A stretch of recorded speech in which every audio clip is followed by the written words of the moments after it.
ರಾಷ್ಟ್ರೀಯ ಕುಷ್ಠರೋಗ ನಿರ್ಮೂಲನಾ ಕಾರ್ಯಕ್ರಮ ಎನ್ಎಲ್ಇಪಿ ಅಡಿಯಲ್ಲಿ ಬೇಗೂರು ಸಮುದಾಯ ಆರೋಗ್ಯ ಕೇಂದ್ರ ವ್ಯಾಪ್ತಿಯ ಕಮರಹಳ್ಳಿ ಗ್ರಾಮದಲ್ಲಿ ಮನೆ ಮನೆ ಸಮೀಕ್ಷೆ ನಡೆಸಲಾಯಿತು.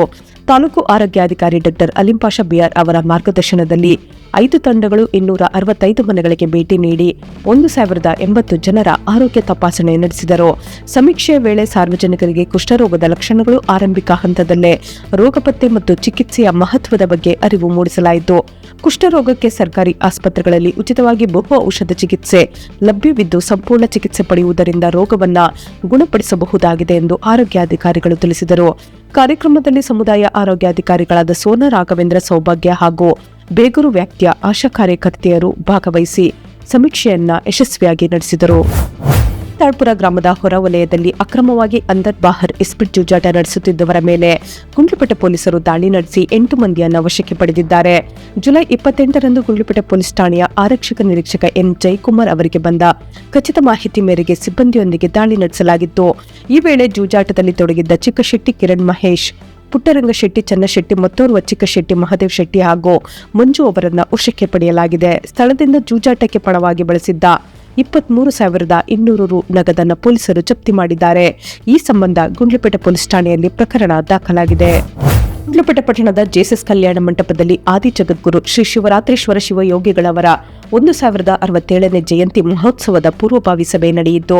ತಾಲೂಕಿನ ವಿವಿಧ ಮಠಗಳ ಮಠಾಧೀಶರ ಸಮ್ಮುಖದಲ್ಲಿ ನಡೆದ ಸಭೆಯಲ್ಲಿ ಶಾಸಕರಾದ ಎಚ್ಎಂ ಗಣೇಶ್ ಪ್ರಸಾದ್, ಮಾಜಿ ಶಾಸಕರಾದ ಸಿಎಸ್ ನಿರಂಜನ್ ಕುಮಾರ್ ಹಾಗೂ ಮುಖಂಡರು ಭಾಗವಹಿಸಿದ್ದರು. ಸಭೆಯಲ್ಲಿ ಜಯಂತಿ ಮಹೋತ್ಸವವನ್ನು ಭಕ್ತಿ, ಶ್ರದ್ಧೆ ಮತ್ತು ಸರ್ವ ಸಮುದಾಯದ ಸಹಭಾಗಿತ್ವದೊಂದಿಗೆ ವಿಜೃಂಭಣೆಯಿಂದ ಆಚರಿಸುವ ಕುರಿತು ಚರ್ಚಿಸಲಾಯಿತು.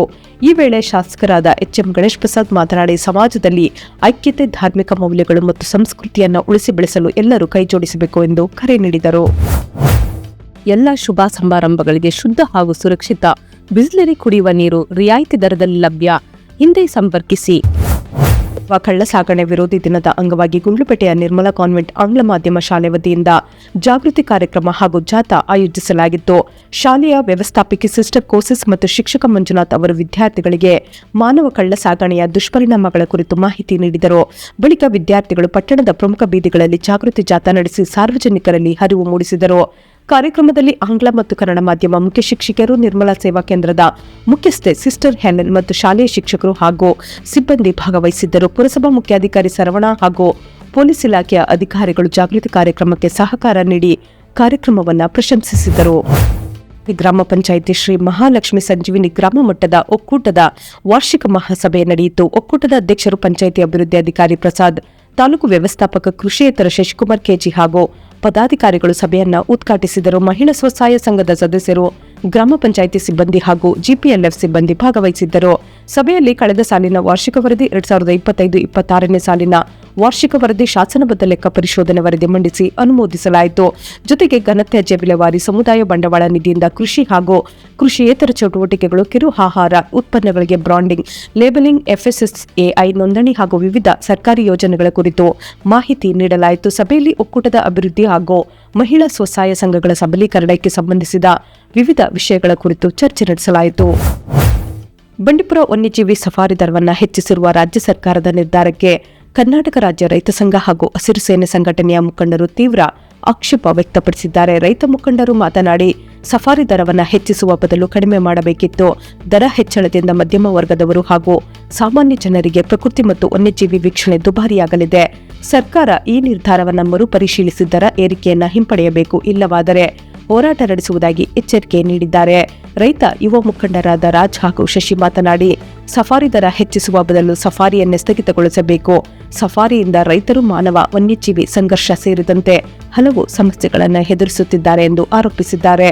ಸಫಾರಿ ಸಮಯ ವಿಸ್ತರಣೆ ಹಾಗೂ ದರ ಏರಿಕೆ ಅವೈಜ್ಞಾನಿಕ ಕ್ರಮವಾಗಿದ್ದು ಸರ್ಕಾರ ತನ್ನ ನಿರ್ಧಾರವನ್ನು ಮರುಪರಿಶೀಲಿಸಬೇಕು ಎಂದು ಅವರು ಆಗ್ರಹಿಸಿದ್ದಾರೆ. ಸೆಪ್ಟೆಂಬರ್ 1ರಿಂದ ಹೊಸ ದರ ಜಾರಿಗೆ ಬರಲಿರುವ ಹಿನ್ನೆಲೆಯಲ್ಲಿ ಸರ್ಕಾರ ಯಾವ ಕ್ರಮ ಕೈಗೊಳ್ಳಲಿದೆ ಎಂಬುದನ್ನು ಕಾದು ನೋಡಬೇಕಿದೆ. ತಾಲೂಕಿನ ಹುತ್ತೂರು ಕೆರೆ ಪಂಪ್ ಹೌಸ್ ಬಳಿ ಮಂಗಳವಾರ ರೈತರು ಅಹೋರಾತ್ರಿ ಧರಣಿ ನಡೆಸಿದರು.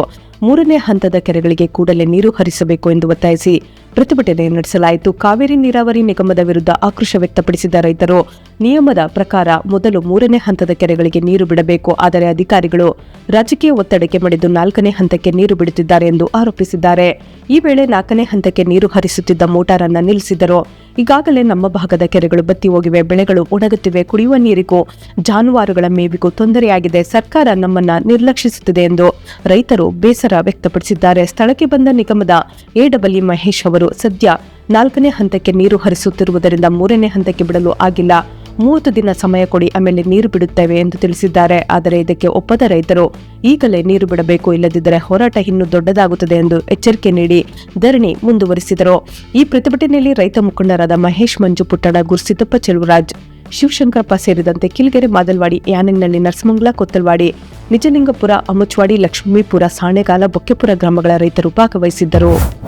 ಗುಂಡ್ಲುಪೇಟೆ ತಾಲೂಕಿನ ಕೋಡಹಳ್ಳಿ ಚಿಕ್ಕತುಪ್ಪೂರು ಸಂಪರ್ಕ ಕಲ್ಪಿಸುವ ಮುಖ್ಯ ರಸ್ತೆಯಲ್ಲಿ ಬೃಹತ್ ಆಲದ ಮರವೊಂದು ಏಕಾಏಕಿ ರಸ್ತೆಗೆ ಅಡ್ಡಲಾಗಿ ಉರುಳಿ ಬಿದ್ದ ಪರಿಣಾಮ ಕೆಲಕಾಲ ವಾಹನ ಸಂಚಾರ ಅಸ್ತವ್ಯಸ್ತಗೊಂಡಿದ್ದು, ಅದೃಷ್ಟವಶಾತ್ ಯಾವುದೇ ಪ್ರಾಣಹಾನಿ ಸಂಭವಿಸಿಲ್ಲ. ಮರ ಬೀಳುವ ವೇಳೆ ರಸ್ತೆಯಲ್ಲಿ ಯಾವುದೇ ವಾಹನಗಳಿಲ್ಲದ ಕಾರಣ ಭಾರೀ ಅನಾಹುತ ತಪ್ಪಿದೆ ಎಂದು ಸ್ಥಳೀಯರು ತಿಳಿಸಿದ್ದಾರೆ.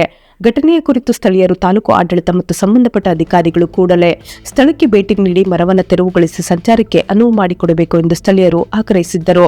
ಜೊತೆಗೆ ರಸ್ತೆ ಬದಿಯಲ್ಲಿರುವ ಅಪಾಯಕಾರಿ ಮರಗಳನ್ನು ಪರಿಶೀಲಿಸಿ ಅಗತ್ಯ ಕ್ರಮ ಕೈಗೊಳ್ಳುವಂತೆ ಒತ್ತಾಯಿಸಿದ್ದಾರೆ. ಬೇಗೂರು ಗ್ರಾಮದ ಹೊಸ ಬಡಾವಣೆಯ ಅಂಗನವಾಡಿ ಸಮೀಪ ಬೀದಿ ಪ್ರಾಣಿಗಳ ಹಾವಳಿ ಹೆಚ್ಚಾಗಿದ್ದು, ಪುಟಾಣಿ ಮಕ್ಕಳು ಹಾಗೂ ಗ್ರಾಮಸ್ಥರಲ್ಲಿ ಆತಂಕ ಮನೆ ಮಾಡಿದೆ. ಕಳೆದ 2 ದಿನಗಳ ಹಿಂದಷ್ಟೇ ಅಂಗನವಾಡಿ ಪಕ್ಕದಲ್ಲೇ ಒಂದು ಹಂದಿ 10 ಮರಿಗಳಿಗೆ ಜನ್ಮ ನೀಡಿತ್ತು. ಅದೇ ಸ್ಥಳದಲ್ಲಿ ನಾಯಿಯೊಂದು 7 ಮರಿಗಳಿಗೆ ಜನ್ಮ ನೀಡಿದೆ.